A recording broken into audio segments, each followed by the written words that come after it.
Buongiorno e ben ritrovati con una nuova edizione del TG Flash di New Sicilia. In apertura ha smantellato una rete di spaccio attiva tra Agrigento e diversi comuni della provincia nell'ambito dell'operazione Demetra. Eseguite 11 misure cautelari, 6 persone sono finite in carcere, una ai domiciliari e 4 sottoposte all'obbligo di dimora. L'inchiesta è partita dalla denuncia di una madre che aveva chiesto aiuto per il figlio finito nel tunnel della droga. La Guardia di Finanza di Messina ha sequestrato beni e disponibilità finanziarie per oltre 200.000 euro riconducibili a un uomo ritenuto socialmente pericoloso e ai suoi familiari conviventi. Il provvedimento nasce da indagini che avrebbero evidenziato una forte sproporzione tra i patrimoni ricostruiti e i redditi dichiarati.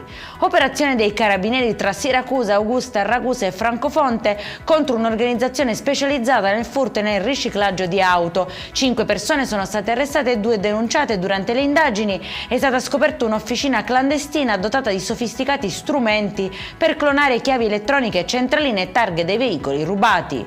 Arrestati marito e moglie a Palermo accusati di maltrattamenti nei confronti dei loro 5 figli minorenni. Le indagini avviate dopo un episodio avvenuto a scuola avrebbero ricostruito ben 74 episodi di violenze fisiche e psicologiche. Le bambine sono state affidate a una comunità protetta. E in chiusura, dopo 5 mesi di restauro, è stato svelato il busto reliquiario di Sant'Agata. Oggi e domani nella cattedrale di Catania i fedeli potranno partecipare all'ostensione provvisoria e straordinaria della reliquie del cranio della patrona, esposta eccezionalmente in vista delle celebrazioni del 9° centenario della traslazione delle reliquie. Per questa edizione è tutto, prossimo appuntamento alle 19:30, buona giornata.